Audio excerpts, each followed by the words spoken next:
Tapi sekarang ni, tadi kita dah cerita pasal influencer. Ini bukan Kak Rami. Ini Kak Rami, tapi influencer. Kal Syafiq. Yes. Selamat pagi, Kal. Khabar. Okey, tadi kalau kita ada influencer remaja, Kau nak cakap apa?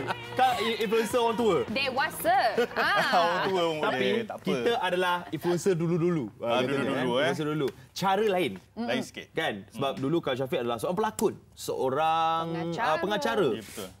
Seorang businessman. Dengan cara yang bukannya menggunakan social media sangat masa tu. Mungkin kau boleh ceritakan macam mana cara nak masa mempengaruhi tu itu? social media ni baru macam Instagram semua baru nak start. So I think about 10 tahun lepas belum ramai orang terdedah dengan Instagram. Cuma waktu tu mungkin ada Twitter, tapi biasa Twitter ni orang nak luahkan perasaan je lah kat situ kan. Nak jadi diri sendiri. Jadi diri sendiri dan juga Facebook lah. So along the way daripada 2010 sampai ke mungkin 2015 dia dah start evolve. Dia dah semakin ramai follower, semakin ramai pengguna media sosial tu. Tapi macam mana? Kita mungkin masa tu kita adalah awal-awal, pengguna awal. Okey. Tapi bila kita tengok ramai anak-anak muda yang datang dekat social media ni kan, kita sebagai mungkin yang generasi lain, generasi Y lah. Generasi Y ni yang nak masuk, nak join sekali benda tu. Memang kita rasa dia punya perbezaan dia masa awal dengan zaman sosial media sekarang. Berbeza dengan apa yang kita ketengahkan dulu. Mungkin dulu orang tak cerita sangat pasal OOTD, tak ada macam menari-menari, tak ada macam influence daripada TikTok dan sebagainya. Dia more tu macam katakan hari ni kita nak share apa pasal kita punya makanan ke, you know, pasal kereta rosak ke. Biasanya macam share tu. Kita ni pengalaman sendiri. Lebih kepada pengalaman diri sendiri, apa yang berlaku pada macam diary kita lah, macam hari-hari yang kita kongsikan dengan orang ramai. Okey, tapi itulah kita cakap pasal pengalaman diri sendiri ni. Kal Syafiq dulu pernah berada di puncak yang memang masa tu muka Kal Syafiq kat TV. Kan? Jadi pengacara muka Kal Syafiq. Jadi pelakon muka Kal Syafiq. Tapi tiba-tiba ada satu point tu Kal Syafiq senyap. Mungkin boleh ceritakan di mana Kal Syafiq masa tu? Wow. Saya sebenarnya kalau ikutkan saya senyap tu tahun 2019 awal tu memang saya dah orang kata apa bagi tahu diri saya sendiri yang mana saya tak boleh nak fokus kepada banyak benda dalam macam selama ni saya mula masuk yang betul-betul menceburkan diri dalam bidang seni ni 2008 sampai 2017-18 yang betul-betul saya all out. Saya buat apa benda yang macam ada offer je saya ambil, saya buat segala benda yang saya buat sebab saya minat. Tapi disebabkan waktu yang sama saya ada bisnes saya juga. Jadi saya dah lama meninggalkan, maksudnya saya tak betul-betul fokus pada bisnes saya. So saya ambil keputusan untuk fokus kepada bisnes pada tahun 2019 lah. Jadi saya senyap sikit, saya tak keluar TV sangat sebab banyak offer yang saya terima tapi saya terpaksa tolak sebab saya nak fokus pada satu benda. Saya pernah pakai baju Kal Syafiq. Oh, thank you so much. Kan neonet. Ya, betul. Neonet kan. Warna-warni tau baju dia. Cantik, memang sangat cantik. Tapi kalau kita tengok berita, kita dapat tahu juga Kal pernah juga mengalami kemurungan juga sebelum ni. Adakah sebab itu ada kaitan dengan Kal senyap kejap? Dia ada banyak faktor sebenarnya. Faktor yang membuatkan saya jadi macam tu, saya sendiri pun sukar nak pastikan lah sebab apa. Cumanya mungkin salah satu sebab selama ni kerjaya saya sentiasa berbunga-bunga tau. Maksudnya sentiasa happy lah. Happy je tau. Tapi bila saya terpaksa tinggalkan satu benda untuk fokus kepada benda lain, saya jadi macam saya seorang yang multitasking. Saya suka bergerak. Saya suka move dan juga saya suka buat macam-macam benda tau. Saya sangat aktif. Tapi bila satu benda yang saya terpaksa tinggalkan, saya jadi macam berfikir banyak. Satu sebab lah. Lagi-lagi benda yang awak sayang.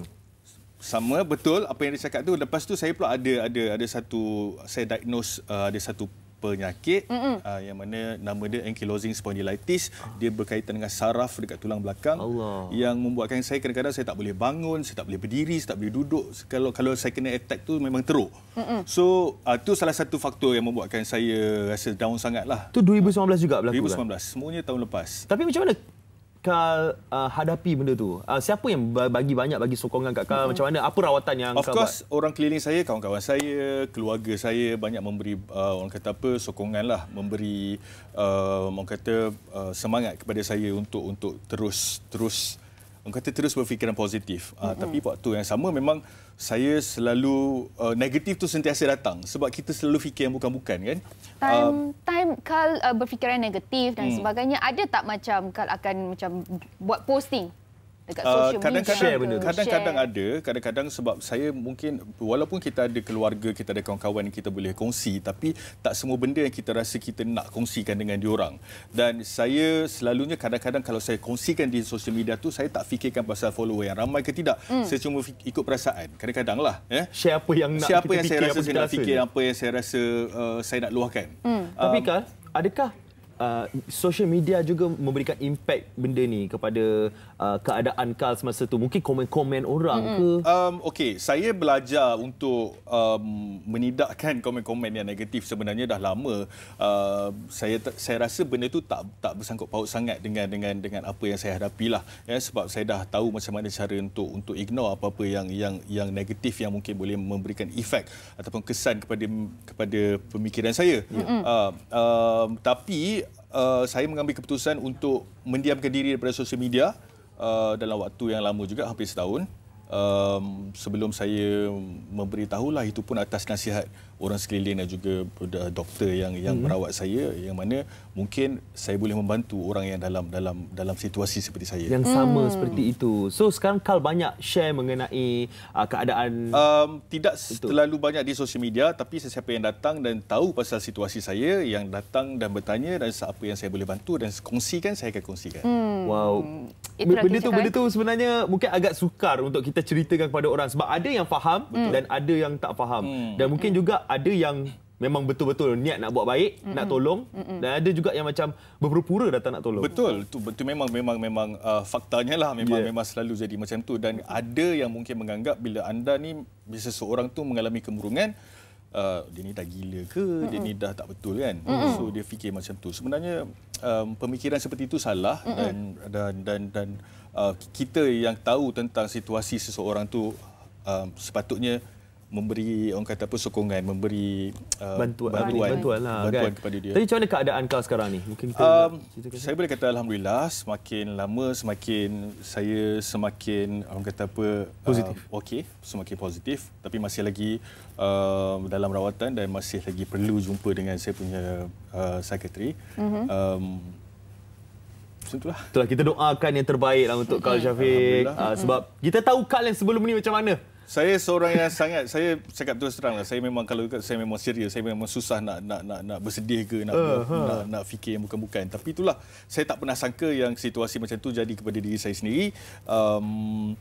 Yang selama ni saya sangat aware dan saya suka membantu juga orang yang mengalami keadaan yang sama macam saya. Tapi tiba-tiba kena kat saya. Saya memang jam lah masa tu. Mula-mula memang apa ni, macam tak tahu nak buat apa. Memang saya banyak berkurung, banyak duduk dalam bilik, tak nak jumpa orang. Memang itu adalah salah satu, orang kata apa, mungkin simptom yang kita boleh nampak pada sesiapa yang mengalami keadaan macam itulah. Itulah dia kan. Kita sebenarnya, sebab saya pun banyak kali juga cari mana Carl Shafiq tahun lepas kan. Sebab saya pakai baju kat tahun lepas. Bukan setakat Haziq je lah. Maksudnya macam even kawan-kawan, saudara mara pun saya tak nak jumpa. Saya kalau orang datang rumah saya pun saya akan duduk dalam bilik. Saya takkan keluar. Tapi itulah simptom-simptomnya lah kan. Tapi insyaAllah kita doakan agar Carl Shafiq kembali untuk aktif, kembali positif. Hari ini saya bersetuju untuk datang ke Kumpulan Kopitiam. Thank you so much juga. Terima kasih kerana menjemput saya. Okey, tapi Instagram ada lagi? Ada. Okey, jangan lupa follow Instagram Carl Shafiq. Mungkin anda nak bertanya mengenai benda yang sama kan? Mungkin anda mengalami perkara yang sama macam Carl, boleh tanya Carl dengan Instagram ni Carl Shafiq, betul? Ya, betul. Cari je Carl Shafiq kat situ, ada Carl share kan. Nanti kalau anda nak tanya mengenai mungkin penyakit dan juga simptom-simptom seperti apa pengalaman Carl tu, saya nak kongsikan, saya boleh kongsikan. Tanya je lah, DM saya. Apa yang saya boleh kongsi, saya boleh kongsi. Boleh buat video ke, boleh, tak ada masalah. Kan? Alright. Okay, thank you Carl Shafiq sebab sudi bersama dengan kita orang. Kita doakan agar Carl Shafiq kembali ceria. Saya nak Carl Shafiq yang dulu. Thank you so much. Amin. Amin. Alright.